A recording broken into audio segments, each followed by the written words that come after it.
Hi, Jim Brees here from GreenGrowth CPAs, and today we're going to talk about how to get out of bad cannabis business contracts. It's very commonplace to rush through your business and trying to get everything started, and then you take some contracts, you sign them when you know they're not the best for your business, at least in that long term, and then as you grow and you expand, you start to feel the pains of those bad contracts.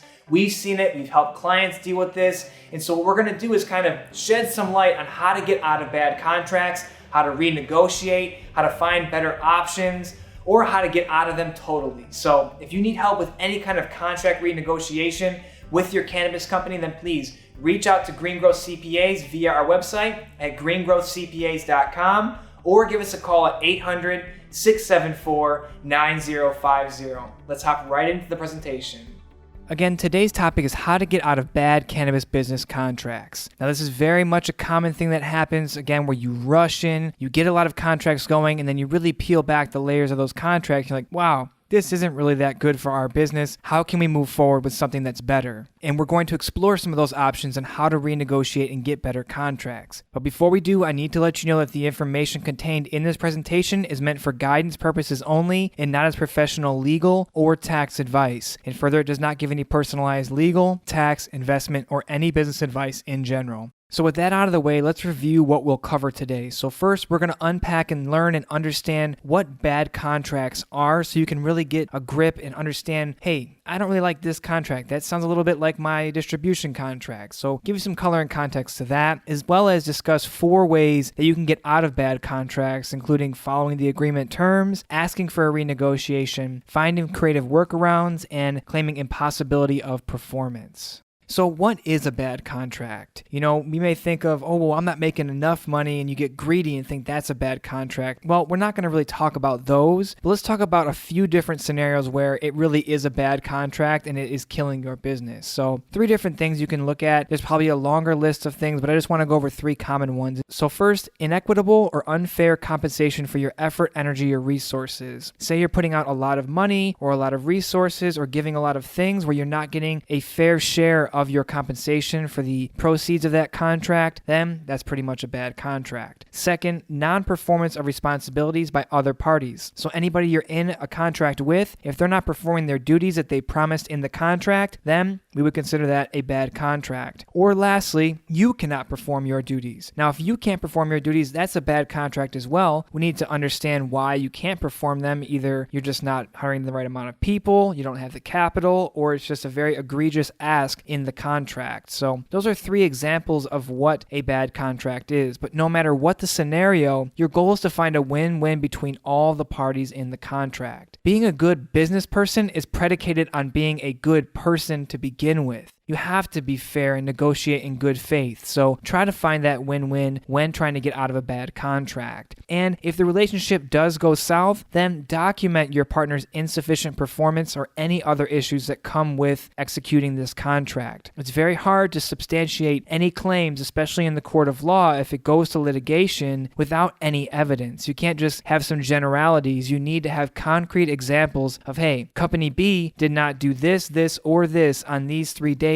or they miss these kind of payments, or whatever that's going to be, whatever your agreement is upon. You need to have concrete examples of how and why you need to be out of this contract or why it's a bad contract.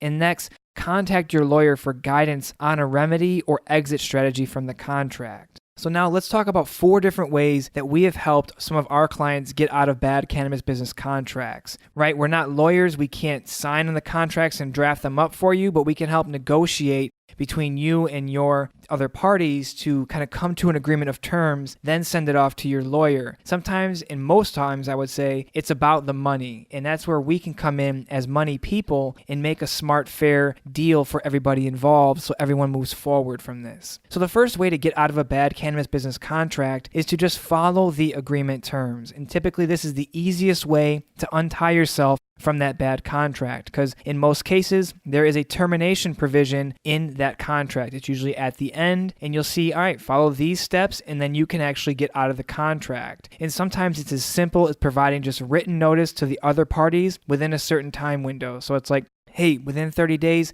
send this kind of written notice to the other parties, and then after those 30 days, your agreement will be dissolved. And if you really, really want out, and this is your only way out, then follow the procedures for termination exactly. Verbal notice is not the same as written notice. You may say, hey, well, we had a phone call in January, and I told you I was getting out of the contract. I didn't want to do this anymore.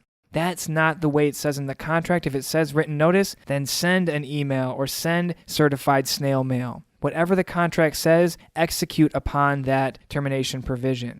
Now next, if you don't want to get out of the contract, you want to stay business partners with this person, then you can ask for a renegotiation. Now, it's just a few simple, uncomfortable conversations, but they can lead to a better, more equitable deal terms for you and your business partners. Nobody likes to say, hey, I made a mistake. Hey, I said I could do something that I actually can't do. Or actually hearing from somebody, hey, I promised you something and I can't do it for you. That makes you feel a little uncomfortable, but business is not always comfortable. You just have to have those big, hairy conversations and just move forward from there and find something on a new path to that new destination. So what you can do when you're having those conversations is start out by pointing out how it's inequitable for your company to do this kind of contract, to execute on this kind of contract. You provide examples or evidence of this, because when people start to see this evidence or these examples, they desire to be fair. They say, oh, you know what, Frank, you have a really good point.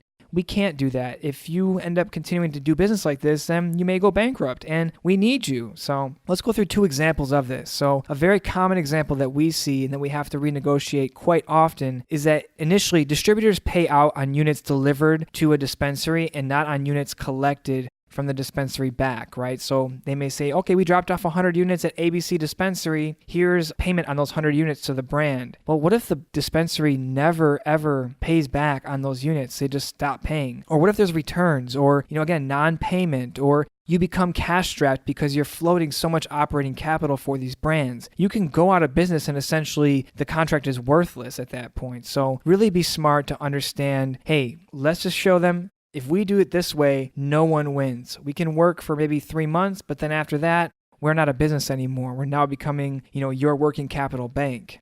Now, the second example that you see is quite common is overpaying an employee versus their work product or value added to the business. Now, you have to understand, sometimes roles change and evolve and new compensation needs to be discussed. So say someone's brought in as a head of manufacturing, a chief manufacturing officer, we'll just say that, right? You got that C in there and that officer, and you're like, okay, well, they should get paid $100,000. But you start paying them this high wage at the beginning when maybe there's no manufacturing going on. Maybe the first 8 months you guys are working on licensing and you're bleeding that bank account to pay this chief manufacturing officer when you don't really need them at that level or in that capacity. So you have to have that conversation like, hey, we paid you a lot of money for these first 6, 7, 8 months when we weren't really in business. Can we find some way to work together to renegotiate? Because we're not going to get a license for the next, 4 or 6 months to bring you down maybe 50% or 30% or even 80%. And then when we hit time to go build out the manufacturing or actually get to manufacturing, we can bring you back up to that agreed upon wage, the $100,000 a year. It's just having that conversation, but be okay with them saying no and then them walking away, right? You can't always be tied to the end result and get all bent out of shape when you don't get what you want. Business is not always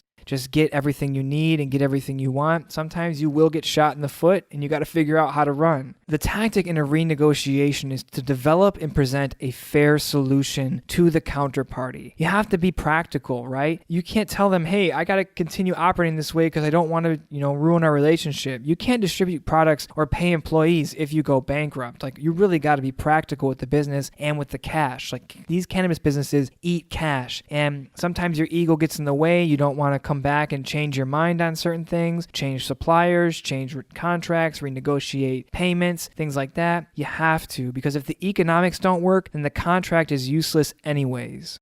Next is to find workarounds. So many contracts you have to be creative. Sometimes they very much prohibit you from doing any ways to get out of the contracts. And real estate is one of those examples. And real estate is one of the biggest expenses for cannabis businesses, and it's a cause of major cash flow issues. For example, you have to get some type of property, whether under lease or owning that property, to get a license in most states. And you can be sitting on this property for 6, 12, 18, even 24 months before your license actually can come through, if you even get a license. So one of the things to do is, we'll go through an example here. If that real estate is too expensive for you to afford, you could potentially find someone to sublease part or all of your space in the interim while you're getting your license, or if you don't get that license, find a permanent sublease person. What this does, if you rent out part of your business, part of that real estate that you own, this can create cash flow for you to actually support your cannabis business. For example, we talked about this and using your assets and your licenses to create further cash flow. Maybe you have a 10,000 square foot facility. You didn't need to rent all that space, but they wouldn't give you anything smaller. Well, what if you rented out 5,000 to another business? Maybe it's not even cannabis specific. Maybe it's just any kind of business. That can help to offset your burn on your real estate so that you don't burn out that bank account too quickly.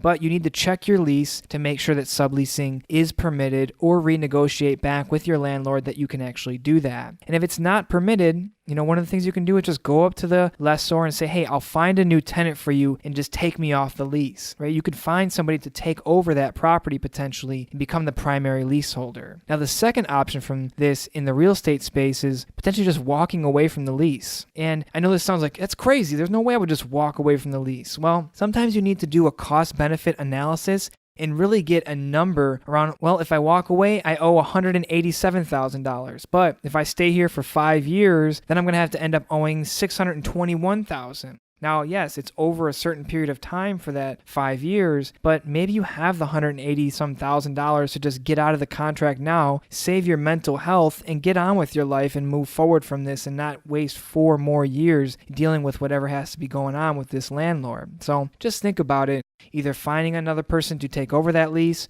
subletting part of your space, or just walking away from the lease overall. And then lastly, one of the things you can do is claim impossibility of performance. Now, this is a legal provision that gives you grounds for contract termination because circumstances beyond the control of the contractual party prevent performance. So we'll go over some examples. You hear these relatively often. So death or incapacity of a key player. So if there's a key player or key person within a company that performs on those contracts, if they end up dying, then you cannot perform on that contract. That's your impossibility of performance. You're out. So next one is natural disasters. And one example, especially in California, is earthquakes. If you have an earthquake and your building falls down and you can't manufacture any of the goods for your suppliers or for anybody else, or your upstream or downstream, then hey, you can get out of that contract because you have no way to perform on that contract. Acts of God. Next is fraud. So when a contract is established based on fake documents or other deception, you can easily pull out of that contract. Or mistakes is another one. So a contract must be rewritten if there's an error in a contract term. Next is misrepresentation. So if one party has not stated all the facts needed for both parties to enter into the contract, then you can claim impossibility of performance. And lastly is breach of contract. So say a party did not fulfill on some of their payment obligations or anything within their contract terms that you guys have both agreed upon, and the party that did not violate the contract is released from the agreement terms. So you can let yourself out of that agreement gracefully because the other person did not fulfill on their obligations and breach the contract. Now, it's all good. Don't worry. Sometimes bad contracts happen. It's a very, very common thing to happen, especially in the cannabis industry when you're trying to move fast and put all the places on the board so you can move forward with your business. So if you need help with renegotiating or getting out of bad cannabis business contracts, then please reach out to GreenGrowth CPAs at our website, greengrowthcpas.com. or give us a call at 800-674-9050. We've seen this time and time again. We've helped a lot of our clients renegotiate specific contracts with either upstream partners or downstream suppliers and anything in between. Even between founders, we've helped them renegotiate their operating agreements and their equity stake in the company and all these different aspects to different agreements. So we can help bring that financial side and that understanding of the ramifications of the contract, as well as why you should consider different options within your contract. Now, I hope this presentation has brought you a ton of value and you understand that there are ways out of contracts. And again, if you need any help with renegotiating or getting out of any bad cannabis business contracts, please reach out to GreenGrowth CPAs at greengrowthcpas.com or give us a call at 800-674-9050. 9050. Have a great day, and we'll talk to you soon.